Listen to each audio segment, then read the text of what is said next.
Bom dia, família. Bom dia, bom dia, bom dia, comunidade Voz de Deus, para ir por aí fora, né? Bom dia, família de São Paulo. Bom dia, família de Barra Nova. Bom dia, família de Itajuí. Bom dia, família de Barra de Choça. Estamos aqui, né?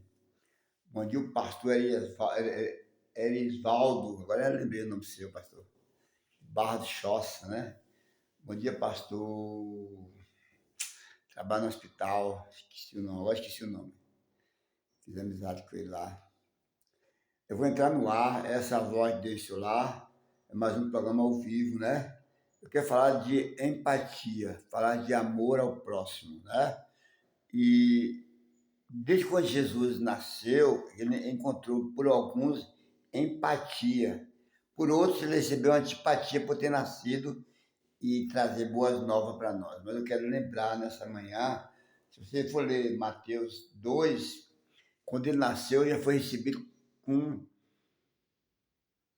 empatia, com antipatia, grosseria, mas depois, quando ele nasceu, quando a mãe estava grávida, que chegando a Jerusalém, é, as pousadas da época, as pensões da época estavam cheias, né? E negaram a ele, a Maria e José, um quarto para que desse luz a Jesus. Ali já foi uma retaliação para que não recebesse o nosso Rei da Glória. Mas diz a Bíblia que o propósito de Deus para mostrar simplicidade, se você não tiver simplicidade, não tiver amor, não tiver empatia na vida, você não chega a lugar nenhum. Porque a empatia nos faz crescer, nos dá bondade, nos dá misericordiosidade. E chegando ali num curral, eu não sei se era curral de ovelha ou de gado, tinha uma cocheira. Cocheira é o quê? Onde o gado come o sal, ou as ovelhas. E ali, Maria, na hora de dar a luz, não tinha lugar para ficar. José levou até aquele curral e lá, naquela manjedoura, que a cocheira chama-se manjedoura em hebraico, ali ele foi nascido numa manjedoura. Mas por que ele nasceu numa manjedoura? Para nos mostrar que nós temos que ter simplicidade, nós temos que ter empatia. Porque Deus permitiu isso? Para Jesus vir com a nova história, porque naquela época era época do dente por dente, né? É isso?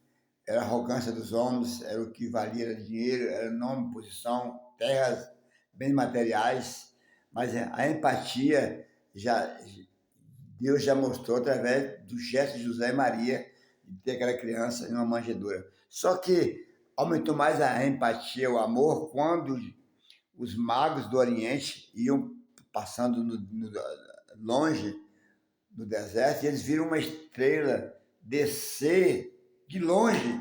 Uma estrela, diz a Bíblia, posso ler para você, também não vou ler porque você tem que aprender onde é que está. Vou dizer se vai ler Mateus 2, se vai achar. Está aqui, mas não vou ler para você não, para você aprender a ler Bíblia. Aqueles magos viram aquela estrela descer. Sempre você vê que no deserto, desce estrelas quando a gente está no monte orando, aqui são sinais de Deus.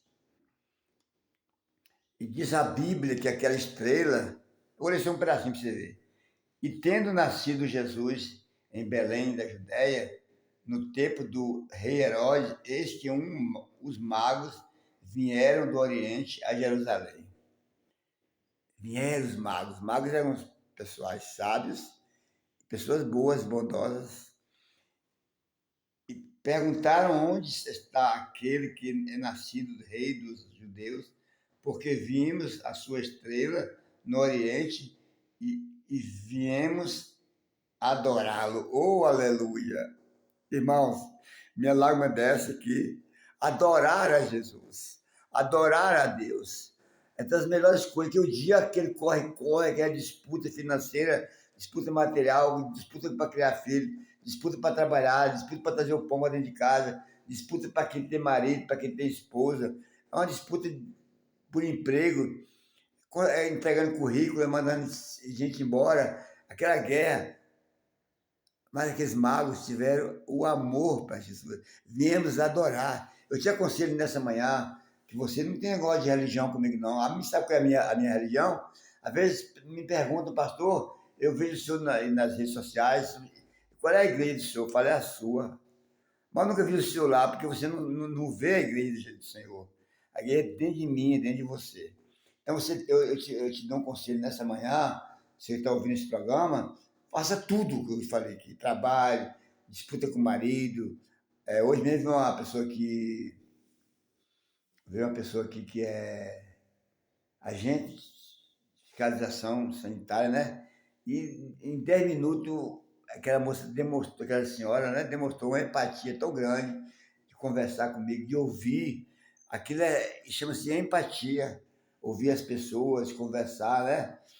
A pessoa casada, mas não teve vergonha de parar aí no quintal e ouvir a minha história de trabalho, de luta, de guerra, né? Tudo que eu passei na vida. Ela falou assim, eu perguntei se tem um minutinho, ela me deu um minutinho. Então isso chama-se empatia, ouvir o próximo. Então você, quando estiver trabalhando, lutando dia a dia, mas antes de deitar, fale com Deus. Antes de sair de casa, qualquer negócio que você vai fazer, põe o joelho no chão, no seu quarto, fala com Deus. Mas, pastor, eu não sou crente, mas não estou falando aqui de crença. Estou falando aqui de catolicismo, estou falando de budismo, estou falando de Xexenuê, não estou falando de hindus, não estou falando de outra religião a não ser amar a Deus sobre todas as coisas e o teu próximo como a ti mesmo. O que é o teu próximo? É quem está perto de você. Quem está perto de você é seu próximo. Então, quando você chegar, você vai ter próximo perto de você.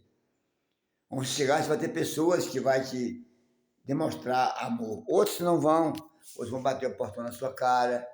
Quando eu tinha o centro de recuperação na Fazenda Laranjeira, nós saímos pedindo alimento, que eu nunca cobrei. Nunca trabalhei por dinheiro. Não. Sempre foi voluntária a minha correria. E nós pedimos doações, aqui em Barra Choça mesmo, nos cobriu muito com doações.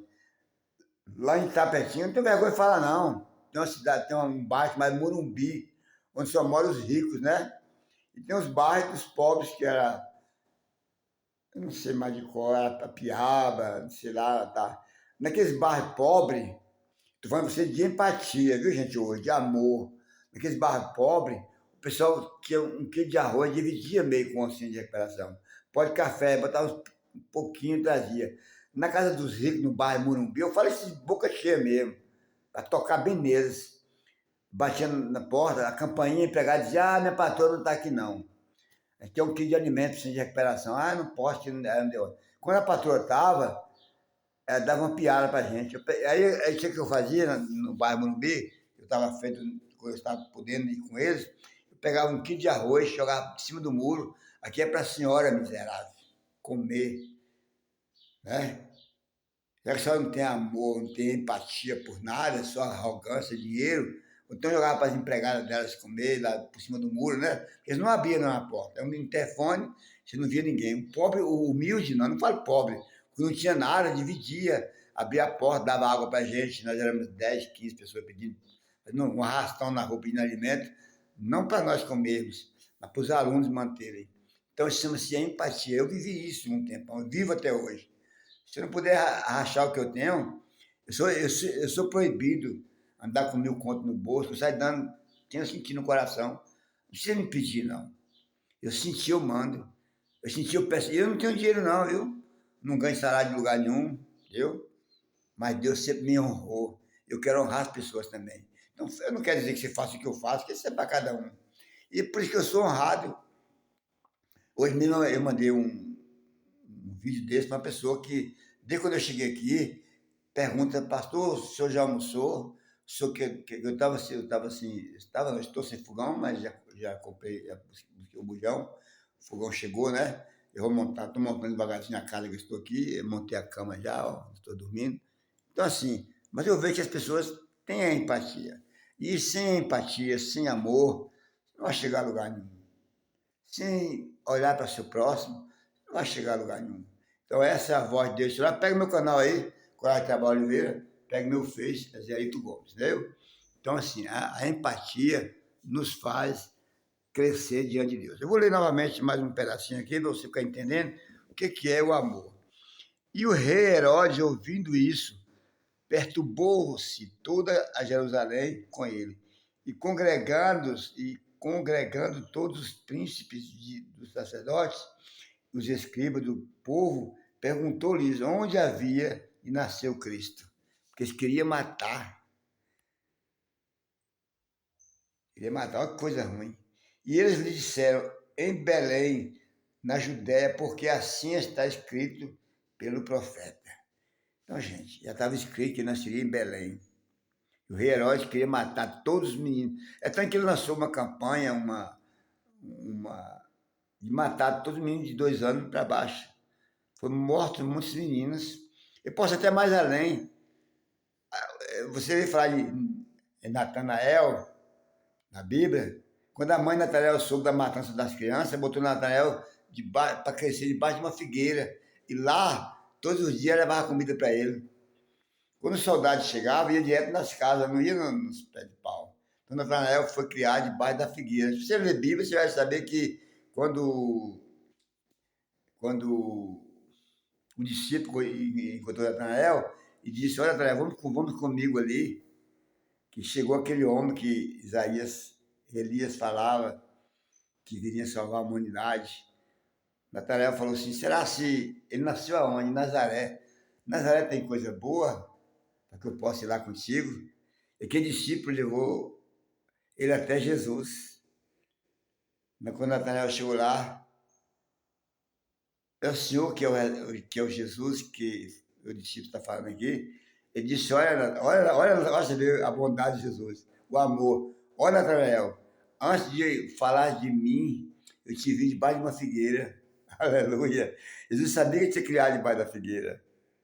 Quando ele falou que podia ter alguma coisa boa de Nazaré, ele disse, antes de tu falar, eu te vi debaixo de uma figueira. Então, se você for ler Bíblia, você vai saber que Natanael foi criado debaixo daquela figueira, nos galhos da figueira, por causa dos soldados não matarem ele. Morreram muitos discípulos, muitos meninos da época. E tu, Belém, tem de Judá, modo nenhum, és menor entre as capitais de Judá, porque de ti sairá guia que há de apacentar o meu povo de Israel. Então Herodes, chamando secretamente os magos, adquiriu exatamente deles acerca do tempo em que sucedera lhes apareceu. E enviando-os a Belém, disse-lhes, perguntai diligentemente pelo menino, e quando o achares, participem nu, para que também eu adore. Mentira, ele queria matar. Se você for eu vou ler mais um pouquinho. Ele queria matar. E vendo eles a estrela, alegraram-se muito com grande júbilo. E entrando na casa, acharam o menino com Maria, sua mãe, prostrados-se, adoraram e, abrindo-lhe os seus tesouros, lhes ofertaram dádivas, ouro, incenso, mirra, e sendo por divina revelação, avisando em sonho, para que não voltasse para junto de Herodes, partiram para a sua terra por outro caminho. E aí veio para ser morto. Porque ele trouxe empatia, ele trouxe amor, ele trouxe bondade, trouxe misericórdia, trouxe benevolência, trouxe caridade, trouxe acolhimento, trouxe dispenseiro, trouxe amizade. E Herodes não queria. Até hoje, se for olhar o poder político, é assim. Entre presidentes que têm empatia, outros que querem acabar com tudo, mas você não quer saber desses canalhas, não. Estou dizendo aqui de Jesus, que me transformou também. Essa é a voz de Deus seu lar. Mais uma programação ao vivo para você. Bom dia, Pastor Zelito, coragem, trabalho. Para você, meu irmão, para você, minha irmã, para você, criança, para você que está com a vida estraçalhada, receba essa empatia minha. Pastor Zelito, coragem e trabalho. Mas não é só coragem e trabalho. Trabalho, coragem, trabalho. Coragem para tudo. Para morrer por Jesus. para defender a minha pátria espiritual. Essa pátria aí é mentirosa. Eu não sou tão patriota assim não, porque a sujeira é tão grande. Eu tenho minha pátria lá no céu. Bom dia, coragem e trabalho. Receba.